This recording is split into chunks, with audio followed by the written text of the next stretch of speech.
Hello students, एक बार फिर आपका स्वागत है आपके अपने YouTube channel smart study classes में। प्यारे बच्चों, इससे पिछले वीडियो लेक्चर में हमने आपको क्लास 10th का चैप्टर नंबर 4 द्विघात समीकरण की एक्सरसाइज 4.2 के कुछ प्रश्न सॉल्व करा दिए थे। आशा है कि वो आपको अच्छे से क्लियर हो गए होंगे। ठीक है, आज जो प्रश्न इस एक्सरसाइज के अंदर रह गए हैं वो हम कराने वाले हैं। देखिए, आपकी एक्सरसाइज 4.2 के प्रश्न फर्स्ट के सारे पार्ट हम करा चुके हैं। सेकेंड प्रश्न उदाहरण 1 में दी गई समस्याओं का भी सॉल्यूशन करा चुके हैं और क्वेश्चन नंबर 3 और 4 भी हमने करा दिया था। ठीक है, अब आपका क्वेश्चन नंबर 5 स्टार्ट होगा यहाँ से। ठीक है, 5 क्वेश्चन नंबर 4 करा दिया था।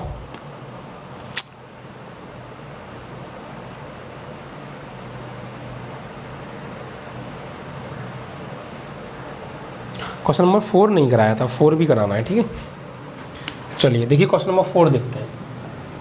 यहाँ पे देखिए क्या कहा है, क्वेश्चन नंबर 4 को ध्यान से पढ़िए। दो क्रमागत धनात्मक पूर्णांक ज्ञात कीजिए जिनके वर्गों का योग 365 है। देखिए यहाँ पर दो क्रमागत धन पूर्णांक के बारे में बात हो रही है। तो क्रमागत धन पूर्णांक क्या होते हैं? देखिए, क्रमागत का मतलब है जैसे 4 के बाद क्या आता है, 5 आता है। तो 4 और 5 कैसे हैं, आपस में क्रमागत हैं। अगर मैं 4 के बाद 6 लिख दूं तो फिर ये क्रमागत नहीं होंगे, क्योंकि बीच का एक नंबर छूट रहा है ना। कोई भी नंबर छूटना नहीं चाहिए, सीरियल वाइज आए। 1 के बाद 2, 2 के बाद 3, 3 के बाद 4, 4 के बाद 5। तो ये सब क्रमागत हैं। अगर बीच में से एक नंबर भी गायब हो गया तो फिर ये क्रमागत नहीं होंगे।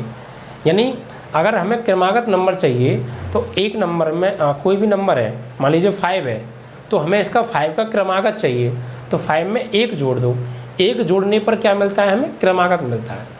ठीक है, तो इसमें ये कह रहा है दो क्रमागत नंबर हैं और उनके वर्गों का योग 365 है।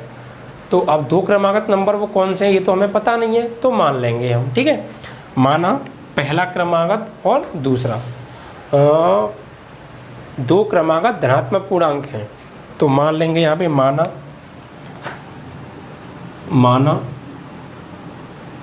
पहला क्रमागत, माना पहला धन पूर्णांक, माना पहला धन पूर्णांक बराबर x। तो दूसरा क्रमागत धन पूर्णांक क्या होगा भाई? पहला क्रमागत धन पूर्णांक तुमने मान लिया x, तो दूसरा क्या होगा? मैंने क्या बताया था, जो क्रमागत धन पूर्णांक होता है वो एक जोड़ने पर मिलता है अगला। तो x है, अगर मैं x में 1 जोड़ दूंगा तो ये इससे अगला क्रमागत धन पूर्णांक नहीं हो गया। ठीक है, तो ये दो क्रमागत धन पूर्णांक मान लिया हमने, एक x और दूसरा x + 1। अब प्रश्नानुसार प्रश्न में क्या कहा है, देखो प्रश्न में कहा है कि दोनों क्रमागत धन पूर्णांकों के वर्गों का योग दे रखा है हमें कितना, 365। यानी इनके वर्गों का योग, यानी पहले इनका वर्ग करो तो x² और इसका वर्ग करेंगे तो x + 1 का स्क्वायर, यानी इन दोनों का वर्ग का योग बराबर 365। ये हमें दिया है और अब इसको सॉल्व करके क्रमागत धन पूर्णांक निकालने हैं। तो बस इसको देखिए, सबसे पहले सॉल्व करेंगे तो x² है, यहाँ a + b का होल स्क्वायर, तो a² + b² + 2ab और बराबर 365। तो x² और x² 2x² प्लस 2 का x में करेंगे 2x और 365 को आप LHS में लाइए तो +1, इधर आके -365 बराबर क्या बचा 0। तो ये 2x² हो गया प्लस 2x, ये -364 बराबर 0। अब ये क्या बन गई, एक द्विघात समीकरण। और आप गौर से देखें तो यहाँ से 2 कॉमन आ रहा है, तो 2 कॉमन ले लीजिए। देखिए 2 यहाँ से कॉमन ले लेंगे तो क्या बचेगा, x², यहाँ x और 2 से भाग देंगे, 2 × 2, 1 बचा 2 × 8 = 16 और 2 × 2 = 4 बराबर 0। ये आपका चला जाएगा कहाँ पे, 0 में। तो ये बचा आपका x² + x - 182 = 0। तो ये क्या बन गई, एक द्विघात समीकरण। अब इस द्विघात समीकरण को हमें गुणनखंड विधि से हल करना है और यहाँ से चर राशि का मान ज्ञात करना है और उनको फिर हम यहाँ लगा देंगे और हमारे क्रमागत धन पूर्णांक आ जाएंगे। ठीक है, तो देखिए गुणनखंड इसके किस तरीके से करेंगे ये मैं आपको बता चुका हूँ। सबसे पहले अचर पद का मल्टीप्लाई एक्स स्क्वायर के गुणांक में करेंगे तो 182 एकम 182 आएगा। और 182 को दो जगह ऐसा तोड़ेंगे कि घटाने पर x का गुणांक 1 आना चाहिए और गुणा करने पर 182 आना चाहिए। तो इसे फैक्टर करो, 2 ने 18, 2 एकम 2, तो ये जाएगा आपका 7 से, 7 एकम 7, 2 बचे 7 3 21 और 13 एकम 13। तो देखो 7 दूनी 14 और ये आपका 13, तो 14 में से 13 घटाएंगे तो 1 आएगा और 14 में 13 का गुणा करेंगे तो 182 आएगा। दो शर्त पूरी होनी चाहिए फैक्टर के लिए। तो यहाँ पे आपका हो गया ये एक्स स्क्वायर का एक्स स्क्वायर रहेगा प्लस 1 को क्या लिखेंगे 14 माइनस 13 और x का x और माइनस 182 बराबर 0। तो यहाँ पर आएगा आपका एक्स स्क्वायर हो गया, x का करेंगे 14 में 14x, x का 13 में 13x माइनस 182 इक्वल टू 0। यहाँ से आप कॉमन लीजिए, देखो कॉमन क्या आ रहा है, यहाँ से x कॉमन आ जाएगा, ठीक है। तो x तो यहाँ एक x बचा और प्लस 14, यहाँ से कॉमन आ जाएगा माइनस का 13, तो यहाँ पे क्या बचा आपका और यहाँ बचा आपका x और ये माइनस कॉमन ले लिया तो प्लस हो गया। 13 का भाग दो, 13 का 18 में देंगे, 13 एकम 13, ये है 18 कितने बचे 5, 52 हो गया, 13 चौका 52 बराबर 0। तो ये ब्रैकेट सेम आ गए ना, बस तो हमारा सवाल ठीक है, यानी फैक्टर सही कर रहे हैं हम। अब यहाँ से ये ब्रैकेट सेम है, कॉमन ले लीजिए, यानी x प्लस 14 बचा क्या x माइनस 13, तो x प्लस 14 को लेंगे एक बार 0 के बराबर, तो x की वैल्यू क्या आएगी यहाँ से माइनस के 14, बट उसने क्या कहा है धन पूर्णांक है, ये धन तो है नहीं तो इसे छोड़ देंगे, यानी नेगेटिव आ रहा है। अब एक बार इसे लेंगे x माइनस 13 बराबर 0, तो x का क्या आ गया 13 और ये धनात्मक भी है, तो बस ये आ गया हमारा धनात्मक पूर्णांक। अब पहला धनात्मक पूर्णांक माना था हमने, अतः पहला धनात्मक पूर्णांक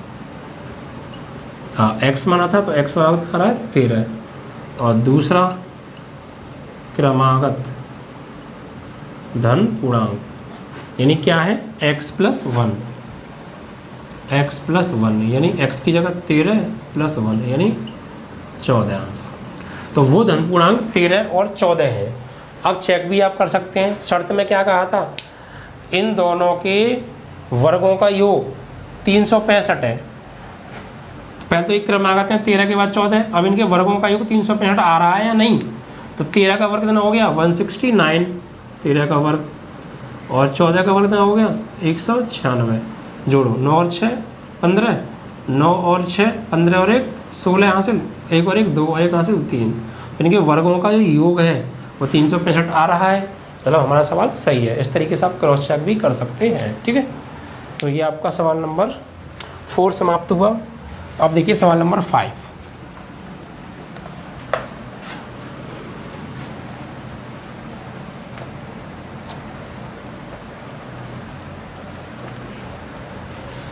तो देखिए सवाल नंबर 5 को समझिए। इसमें कहा है एक समकोण त्रिभुज की ऊंचाई इसके आधार से 7 सेंटीमीटर कम है और यदि कर्ण 13 सेंटीमीटर का हो तो अन्य दो भुजाएं बताइए। देखो इस सवाल को करने से पहले आपको ना समकोण त्रिभुज के बारे में जानकारी होनी चाहिए। समकोण त्रिभुज क्या होता है पता है किसी को? नहीं पता। देखिए ऐसा त्रिभुज जिसका कोई एक कोण 90 डिग्री का हो, ऐसा त्रिभुज जिसमें कोई एक कोण कितने का हो 90 डिग्री का हो, समकोण त्रिभुज कहलाता है। देखिए इधर मैं समझाता हूँ आपको। ये मान लीजिए ABC, इसमें हमने माना कि ये वाला जो कोण है ना ये 90 का है, ये चिन्ह ना 90 का होता है, ठीक है। और कहीं भी इस तरीके का चिन्ह लगाया तो मतलब वो वाला कोण वहाँ पे 90 है। तो हमारे पास हमने मान लिया कि एक त्रिभुज है ABC, इसमें कोण B क्या है समकोण है, और जो कोण B है ये 90 का है, मतलब समकोण मतलब 90। इस 90 की जो सामने वाली भुजा होती है ये क्या होता है कर्ण होता है, क्या बोलते हैं इसे कर्ण। और बाकी जो दो भुजा बची वो लंब और आधार होते हैं।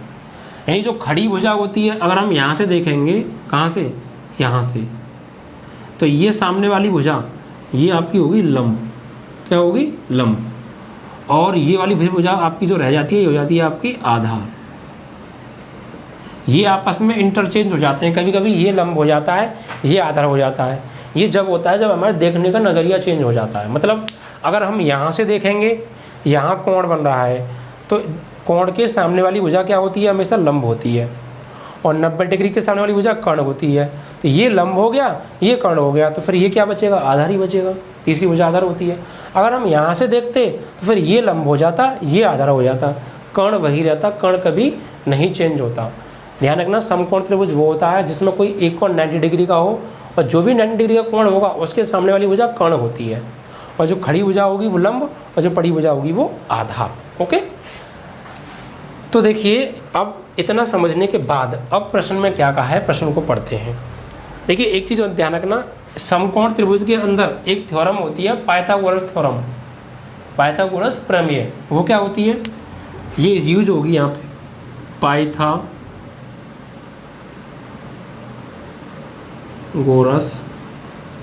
प्रमेय। ये आपको आगे ट्रिग्नोमेट्री के अंदर पढ़ने में मिलेगी, ठीक है, त्रिकोणमिति में। ये होती है आपका कर्ण का वर्ग बराबर आधार का वर्ग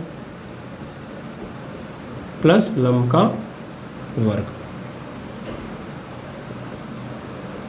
ऐसे हम के फॉर कर्ण फॉर के भी ले सकते हैं, के स्क्वायर बराबर आधार मतलब ए का स्क्वायर और लंब मतलब एल का स्क्वायर, ये भी कह सकते हैं। ठीक है, ये थ्योरम आपको बहुत इंपॉर्टेंट है, याद नहीं चाहिए, क्योंकि आगे त्रिकोणमिति में यूज होगी और यहाँ भी यूज हो रही है। देखिए इस सवाल में जो भी कुछ यूज होना था पहले मैंने उसको आपको समझा दिया, अब आपको प्रश्न आसानी से समझ में आ जाएगा। अब प्रश्न को पढ़िए। एक समकोण त्रिभुज की ऊंचाई, देखो ऊंचाई किसे कहते हैं, ऊंचाई बोलते हैं लंब को, ध्यान रखना। समकोण त्रिभुज में जो लंब होता है ना उसे हम क्या बोलते हैं, ऊंचाई बोलते हैं। ठीक है, और आधार, आधार है ही, कर्ण, कर्ण है। तो इसमें बोल रहा है एक समकोण त्रिभुज की ऊंचाई आधार से 7 सेंटीमीटर कम है।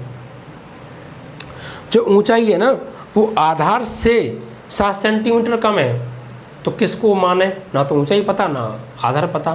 तो मैंने कहा था जिसके साथ के आए या से आए उसे मानते हैं। तो इसमें कहा है एक समकोण त्रिभुज की ऊंचाई आधार से, आधार के साथ से आ रहा है तो आधार को मानो, माना समकोण त्रिभुज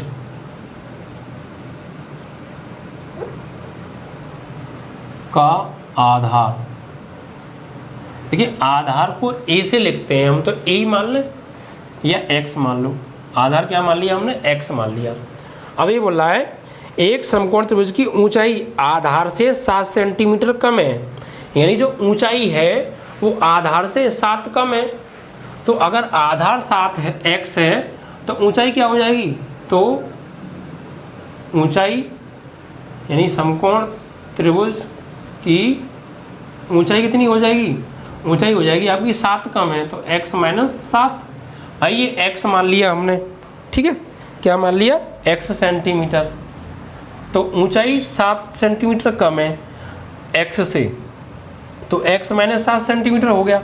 ठीक है, आगे देखिए कर्ण 13 सेंटीमीटर है, समकोण त्रिभुज का कर्ण कितना दे रखा है, 13 सेंटीमीटर।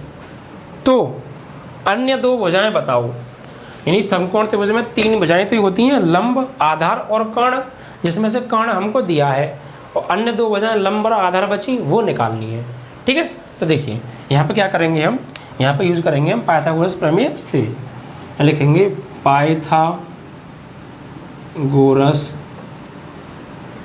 प्रमेय से। ये क्या होती है, देखो ये होती है ऊंचाई को हम क्या बोलते हैं, लंब। ऊंचाई और लंब एक ही बात है। ठीक है, तो हम यहाँ फॉर्मूला लगाएंगे। पाइथागोरस थ्योरम क्या होती है, कर्ण का वर्ग बराबर आधार का वर्ग प्लस लंब का वर्ग। देखिए कर्ण की जगह कर्ण का मान लगाइए, कितना है 13। आधार की जगह आधार का मान कितना है x, ऊपर से वर्ग तो x स्क्वायर, प्लस लंब की जगह लंब का मान कितना है, लंब मतलब ऊंचाई कितना है, x माइनस 7 का स्क्वायर। भाई जो लंब है वही तो ऊंचाई है, तो एक ही बात है दोनों, तो उसकी वैल्यू क्या होगी, x माइनस 7, और ऊपर से हो रहा है स्क्वायर तो स्क्वायर लगा दिया। अब इसको सॉल्व कीजिए, तो 13 या x स्क्वायर ये a माइनस बी का होल स्क्वायर बन गया, तो a का स्क्वायर प्लस b का स्क्वायर माइनस 2ab, यानी 13 बराबर एक्स स्क्वायर, और एक्स स्क्वायर कितना हो गया 2x स्क्वायर प्लस 7 का स्क्वायर 49 और 7 दूनी 14x, इतना हो गया। अब क्या कीजिए, इस 13 को आप IHS में ले जाइए, तो ये 2x स्क्वायर तो पहले से है और माइनस के 14x है और प्लस 49, ये चीज़ तो पहले से है, और ये इधर आएगा तो माइनस के हो जाएगा 13, उधर क्या बचा आपका 0। अब इसको आगे सॉल्व कीजिए आप, तो यहाँ पे 2x स्क्वायर माइनस के 14x का 14x और 49 में से 13 घटाइए, तो 9 से 3 जाएगा 6 और 4 से 1 जाएगा तो आपका हो जाएगा ये 3, यानी माइनस के 36। अब यहाँ से ये क्या बन गई हमारी द्विघात समीकरण। देखिए 2 कॉमन आ रहा है, तो 2 कॉमन लेके 0 में भेज दें, तो देखिए यहाँ से 2 कॉमन लेंगे तो क्या बचेगा 2 निकाल लो, तो यहाँ एक्स स्क्वायर बचा, 2 7 जा 14x और 2 1 जा 2, 1 बचा 2 8 जा 16 बराबर 0। ये चला गया कहाँ पे 0 में, तो आपका बचा एक्स स्क्वायर माइनस के 7x और माइनस के 18 बराबर 0। ये आपकी बन गई द्विघात समीकरण। अब इस द्विघात समीकरण को सॉल्व करना है आपको गुणनखंड विधि से, और यहाँ से चरराशि का मान ज्ञात करना है। तो देखिए वही गुणनखंड कैसे करेंगे, 18 का गुणा करेंगे एक्स स्क्वायर के गुणांक यानी 1 में, 18 कम 18 के ऐसे फैक्टर करो, घटाने पे 7 आना चाहिए और गुणा करने पर 18, तो 9 दूनी 18, अगर 9 में से 2 को घटाएंगे तो 7 आएगा और 9 में 2 को गुणा करेंगे तो 18 आएगा। ठीक है, तो फैक्टर क्या हो गए, एक्स स्क्वायर माइनस के 7 को लिखेंगे 9 माइनस 2 और x का x और माइनस 18 का 18 बराबर 0।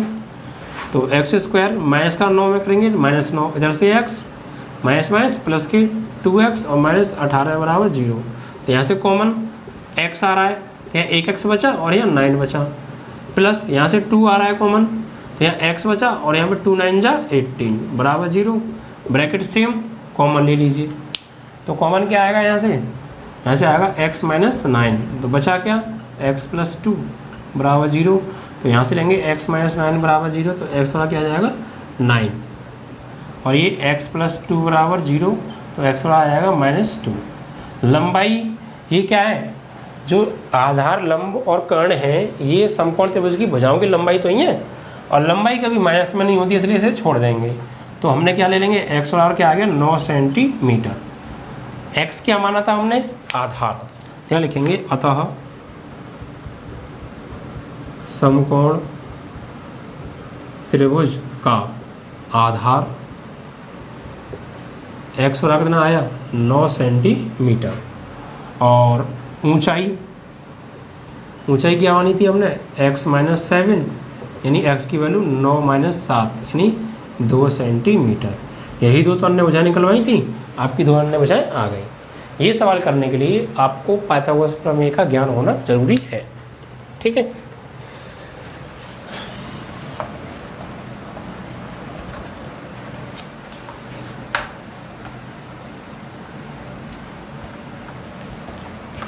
अब देखिए इसके बाद आपका क्वेश्चन नंबर 6 इस एक्सरसाइज का लास्ट प्रश्न है। एक कुटीर उद्योग है, ये एक एग्जाम्पल मैंने कराया था ना उस टाइप का है। एक उद्योग है, कोई कंपनी है, फैक्ट्री कुछ भी ले सकते हैं हम, एक दिन में कुछ बर्तनों का निर्माण करती है। यानी ये जो उद्योग है एक दिन के अंदर कुछ बर्तन बनाता है। एक विशेष दिन यह देखा गया कि प्रत्येक नग की निर्माण लागत, यानी जो भी नग है उसमें जो निर्माण में लागत आ रही है रुपए में, उस दिन निर्माण किए गए बर्तनों की संख्या के 2 गुने से 3 अधिक है। ठीक है, यदि उस दिन की कुल निर्माण लागत 90 रुपये थी तो निर्मित बर्तनों की संख्या और प्रत्येक नग की लागत बतानी है। प्रत्येक नग की लागत तो सबसे पहले हमें ये तो पता नहीं है कि उस दिन कितने बर्तन निर्मित किए गए, तो ये मानना पड़ेगा। क्वेश्चन नंबर 6, माना उद्योग द्वारा, कुटीर उद्योग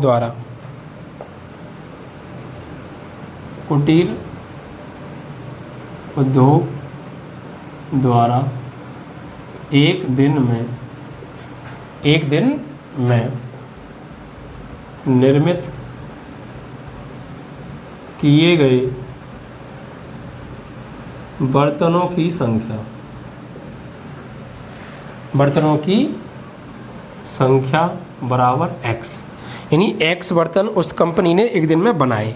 अब एक विशेष दिन ये देखा गया कि प्रत्येक नग की निर्माण लागत, यानी प्रत्येक नग, ये प्रत्येक मतलब एक नग की निर्माण लागत, निर्माण लागत कितनी है? उस दिन निर्माण किए गए बर्तन यानी x की संख्या का दुगुना, यानी 2 से गुणा से 3 अधिक तो +3।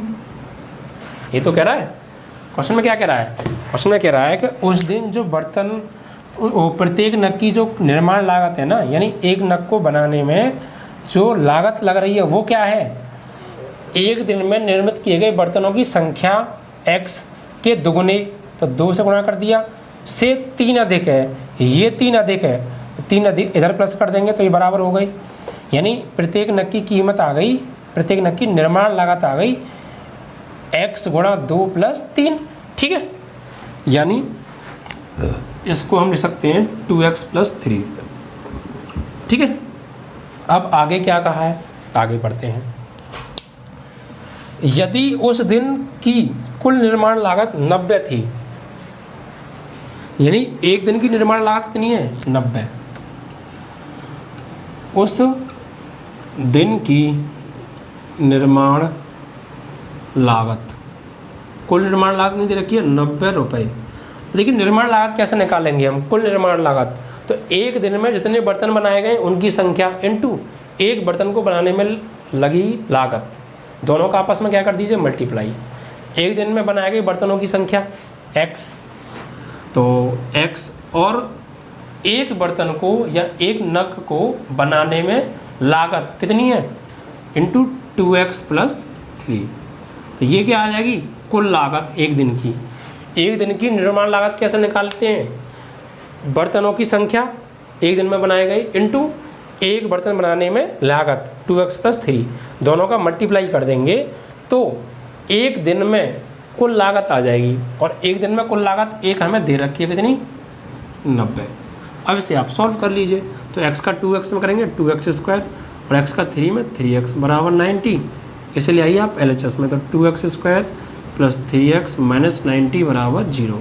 तो देखिए 90 का करिए आप 2 में मल्टीप्लाई, 92 जा 180, और 180 के आपको ऐसे फैक्टर करने हैं कि घटाने पर कितना आना चाहिए? घटाने पर 3 आना चाहिए, और गुणा करने पे 180। तो 2 से काटिए, 2 × 18, 2 से काटेंगे 45, ये 3 से काटेंगे 3 × 3, 3 पंजे 15, 3 पंजे 15 और 5 × 5। अब इसको आप आगे सॉल्व कीजिए। देखिए आपको लाना है घटाने पर 3, तो देखिए 2 दूनी 4 और 4 तिया 12 और 3 पंजे 15, तो 15 में से अगर आप 12 घटाओगे तो 3 आएगा, और 15 में अगर आप 12 गुणा करोगे तो 180 आएगा। तो फैक्टर क्या हो गई? 2x² तो ऐसी रहेगा, 3 को लिखेंगे 15 - 12 और x का x और -90 बराबर 0। तो ये आपका 2x² प्लस के x का करेंगे 15 में 15x, x का 12 में करेंगे 12x और -90 बराबर 0। ठीक है, यहाँ से देखिए आप कॉमन लीजिए, तो यहाँ से कॉमन आ रहा है x, तो यहाँ 2 बचा और 1x निकल गया तो 1x बचा, और यहाँ आपका 15 बचा। और यहाँ से क्या कॉमन आ रहा है? यहाँ से आपका आ जाएगा 6, क्या आ जाएगा? -6, तो 6 दूनी 12, x बचा और माइनस कॉमन ले लिया तो प्लस हो गया, और 6 का भाग दोगे आप 90 में तो 15 छक्के 90, यानी 15 बार जाएगा बराबर 0। ये ब्रैकेट क्या आ गई? सेम आ गई।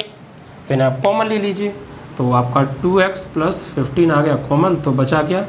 x - 6 बराबर 0, यानी 2x + 15 बराबर 0। तो 2x बराबर -15, तो x बराबर -15/2। तो ये क्या बताइए? x क्या माना था हमने? बर्तनों की संख्या। तो क्या बर्तन कभी माइनस में बनाए जा सकते हैं? नहीं ना, इसे हटा दीजिए। एक बार इसे लीजिए, x - 6 बराबर 0, तो x बराबर 6। तो हमने x क्या माना था? एक दिन में निर्मित किए गए बर्तनों की संख्या। अतः एक दिन में निर्मित बर्तन क्या माने थे हमने x, इतने आ रहे हैं 6, यानी उस उद्योग कंपनी ने एक दिन में 6 बर्तन बनाए गए होंगे और एक दिन की निर्माण लागत पूछी है, तो वो क्या मानी थी हमने 2x + 3। तो नहीं, प्रत्येक